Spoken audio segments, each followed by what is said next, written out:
Itu di rumah tuh harus udhiyah untuk dirinya sendiri ataupun keluarganya.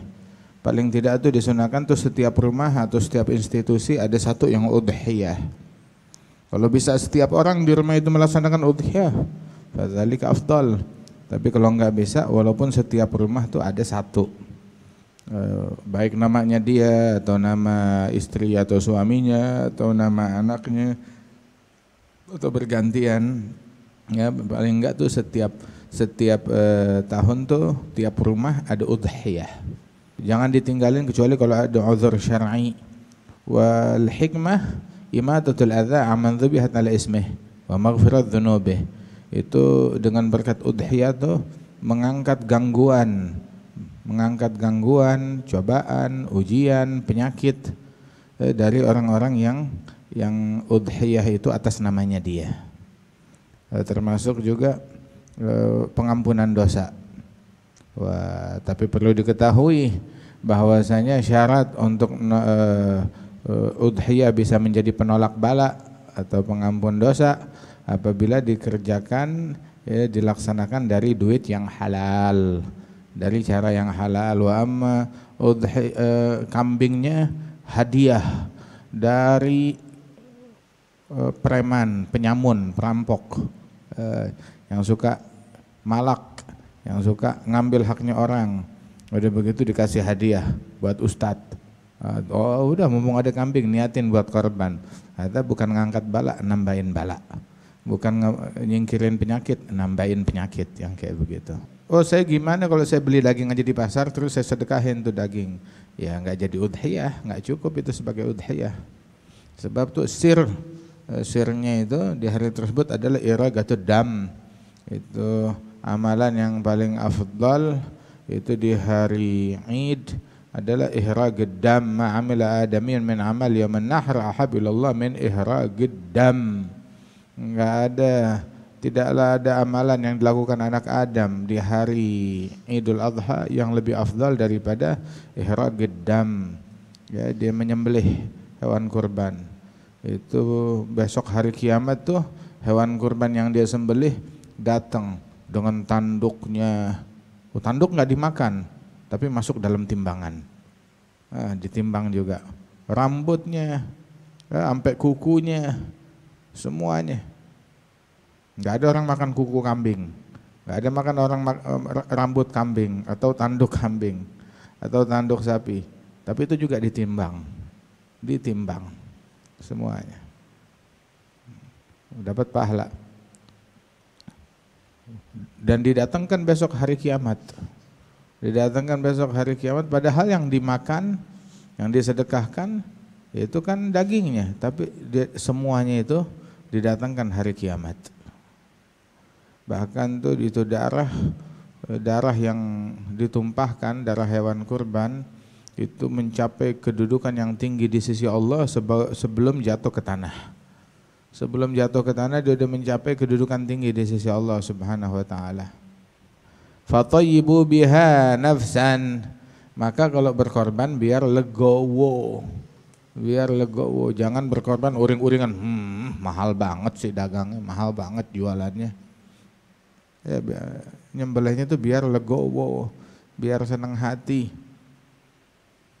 Yang senang hatinya, biar ikhlas. Kalau seandainya dia nggak bisa, ya banyakin istighfar. Nggak bisa udhiyah, ya sudah banyakin istighfar. Tapi sebisa mungkin udhiyah. Nggak ada duit, nabung dari setahun. Kerja, nabung duit buat udhiyah. Orang tuh kalau kerja nyari dunia niatin buat pergi haji, niatin buat udhiyah, niatin buat sedekah, berinfak. Masya Allah. Selain nafkah yang wajib untuk dirinya, keluarganya, dan orang yang wajib dia nafkahi, niatin juga buat kebaikan. Jangan niat cuma sekedar buat memperkaya diri doang atau buat membeli suatu benda, sombong-sombongan, saling berbangga-banggaan. Alhaqumut takatsur hatta zurtumul magabir. Atau dia ngumpulin duit buat liburan. Lah, kumpulin duit buat haji, buat umrah, buat ziarah Nabi, buat ziarah salihin, berkunjung ziarah akhan lahu fillah, man zara akhan lahu fillah syayyahu 70,000 malak, buat hadir majlis, buat hadir maulid, buat hadir haula, kata zain, jamil, pergi untuk dakwah ilallah, untuk jihad fisabilillah, untuk nolong fakir miskin, untuk membantu orang yang kesusahan, untuk orang yang kena musibah. Ngumpulin duit dengan itu tujuannya. Setelah nafkah yang wajib dia nafkahi. Kata walina ashab Rasulillah qalu ma hadhihi al-adhahi faqala sunnat abikum Ibrahim. Qalu fama lana fiha ya Rasulullah qala bi kulli sya'ratin hasanah. Qalu was-suf qala bi kulli sya'rah min as-suf hasanah. Ajib. Apa ini udhiyah? Ini kata Nabi Muhammad sunnah ayah kalian Nabi Ibrahim. Ayahanda kalian Nabi Ibrahim. Waktu beliau nyembelih Ismail. Dia mimpi. Mimpinya para nabi-nabi adalah wahyu. Dia bilang kepada putranya Ismail, ya bunai ini ara fil manami anni azbahuk fanzur madza tara. Saya ngelihat dalam mimpi kalau saya menyembelihmu. Fanzur madza tara. Bagaimana menurut kamu? Kenapa Nabi Ibrahim pakai nanya lagi kepada Sayyidina Ismail? Dan beliau itu kalau udah dapat perintah dari Allah, apa dia ragu dengan wahyu yang dia dapat? Sama sekali enggak ragu. Dia melihatnya mimpi tersebut berkali-kali, 3 kali. Wa ru'yatul anbiya adalah wahyu. Maka itu perintah Allah Ta'ala. Tapi dia bertanya kepada Sayyidina Ismail, bukan minta persetujuan Ismail, bukan minta restu dan ridhonya Ismail, enggak. Tapi dia bertanya kepada Sayyidina Ismail adalah untuk melihat sampai di mana imannya Ismail. Gimana imannya, gimana pasrahnya, gimana taatnya, gimana patuhnya. Fanzur madza tara. Saya sih bakal nyembelih, tapi dia bilang saya mimpi kalau saya nyembelih kamu. Fanzur madza tara, bagaimana menurut kamu? Dapatin Sayyidina Ismail ala yaqin wa ala thabat ala ta'ah, abd menghambakan dirinya patuh kepada Allah Ta'ala. Ya abati fa'al ma tu'mar satajiduni insyaallah minas sabirin. Wahai ayahku, kerjakan apa yang diperintahkan kepadamu, engkau bakal dapati aku insyaallah sebagai orang yang sabar. Sampai disembelih. Waktu mau disembelih, fadainahu bi dzibhin 'azim. Lama aslama wa tallahu lil jabin. Allah Ta'ala perintahkan Sayyidina Jibril untuk menggantikan Nabi Ismail dengan kambing yang dulu pernah dipersembahkan oleh Habil, anak Adam yang dibunuh. Kemudian dia waktu itu keduanya itu mempersembahkan kurban untuk Allah Subhanahu wa Ta'ala. Ternyata yang diterima adalah punyanya Habil, punyanya Gabil enggak diterima oleh Allah Subhanahu wa Ta'ala. Sebab Habil dia mempersembahkan yang terbaik apa yang dia punya.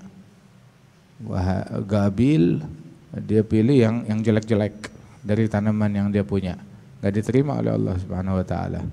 Nah itu yang diterima tersebut disimpan, dijaga oleh Allah Ta'ala ribuan tahun sampai ketika momennya Nabi Ismail akan disembelih, diturunkan lagi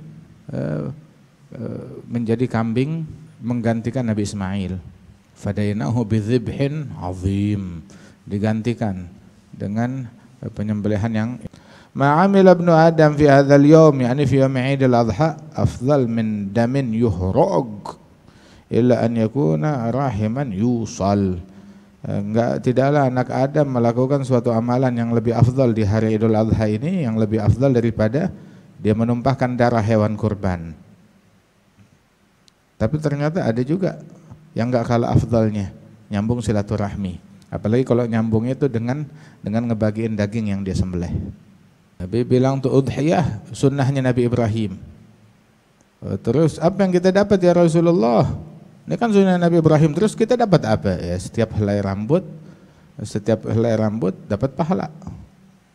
Suf, bajunya maksudnya bulu kambingnya, iya, ditulis pahala. Setiap helainya ditulis pahala. Setiap helai rambut, setiap tetes darah, itu sampai itu darah mencapai kedudukan tinggi di sisi Allah sebelum dia nyampe ke tanah. Emang begitu disembelih itu darah jatuh ke tanah perlu berapa detik? Ya kan langsung muncrat sampai ke tanah. Itu belum jatuh ke tanah, dosa udah diampunin. Udah sampai kedudukan tinggi di sisi Allah Subhanahu wa taala. Disunahkan tuh yang punya udhiyah dia sembelih sendiri. Kalau dia nggak habis sembelih sendiri, paling nggak dia menyaksikannya. Dan tidak makan, nggak makan habis subuh itu dia imsak tidak makan sampai selesai penyembelihan hewan kurbannya dia makan dari hatinya, hati kambing. Ya ayuhan nas dhahu wahtasibu bidimaiha fa inad dam wa in waqa' fil ard fa innahu yaqa' fi hirzillah azza wa jal. Hadza rawahu Tabrani.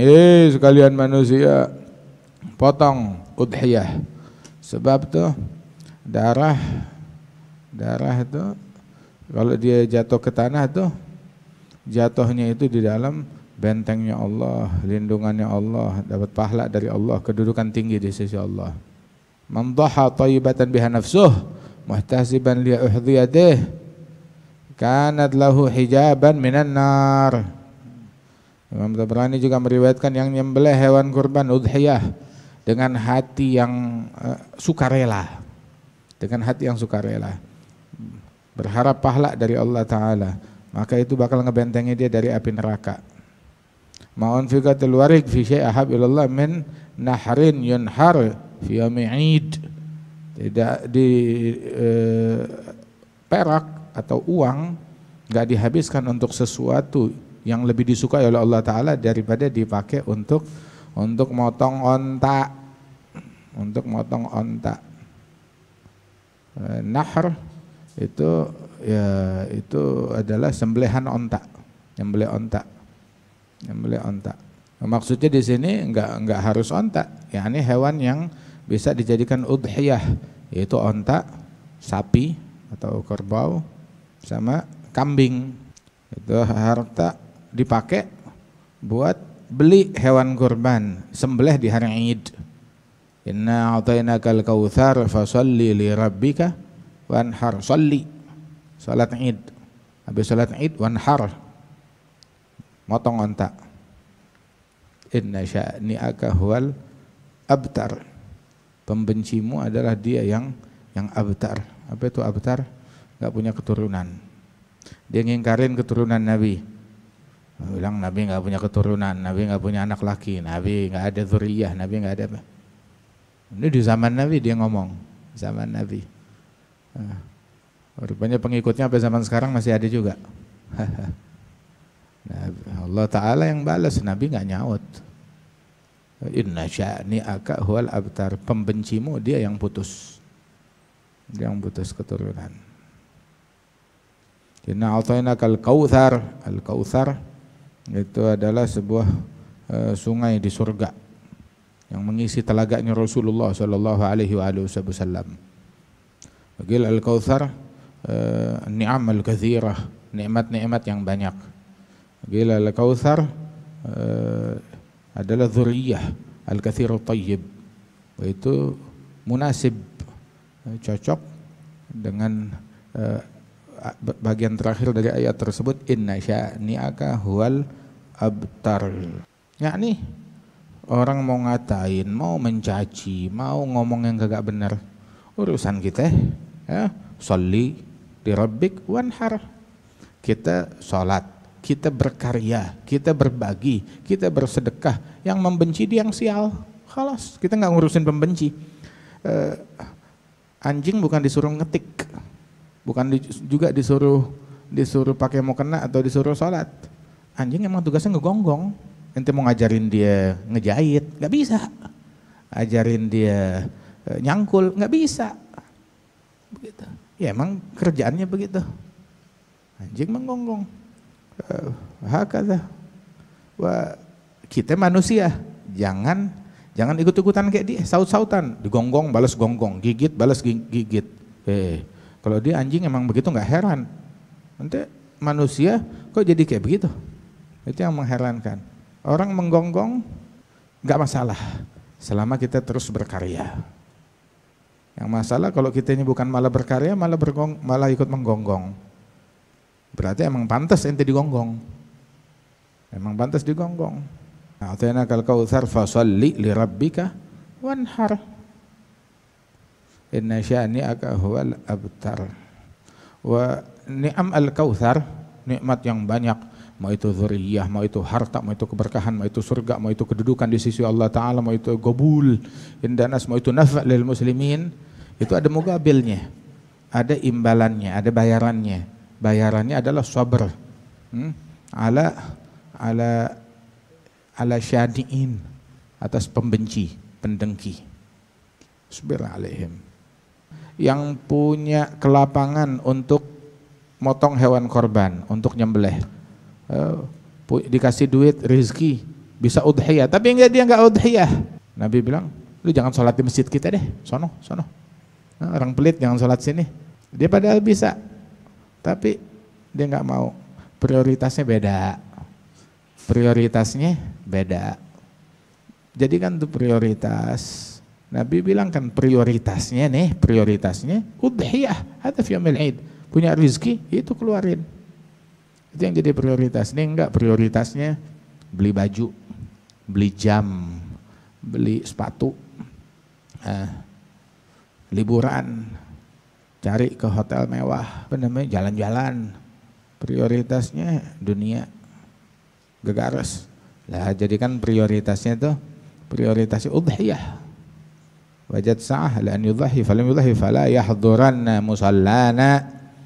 Dia punya kemampuan buat udhiyah tapi enggak udhiyah, jangan dekat-dekat sono. Jangan sholat di sini. Kenapa?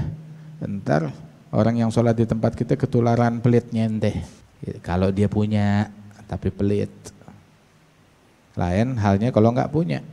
Terus udhiyah enggak bikin miskin, bikin kaya, bikin berkah. Khairul udhiyah al-kabsh. Sebaik-baiknya udhiyah al-kabsh. Fi riwayah al-kabsh al-agran, kambing itu yang dengan tanduknya yang besar. Kambing. Domba yang bertanduk itu sebaik-baiknya udhiyah. Mana yang lebih afdal? Udhiyah kambing, unta atau sapi? Seandainya dia mau udhiyahnya unta atau sapi, kan unta buat 7 orang, sapi atau kerbau buat 7 orang. Seandainya saya mau sembelih unta tapi buat nama saya sendiri, atau sapi kerbau buat diri saya sendiri, ada afdal. Itu yang paling afdal. Tapi kalau ya buat 7 nama, boleh, maksimal sampai 7 nama. Maka kambing lebih afdal buat diri dia sendiri.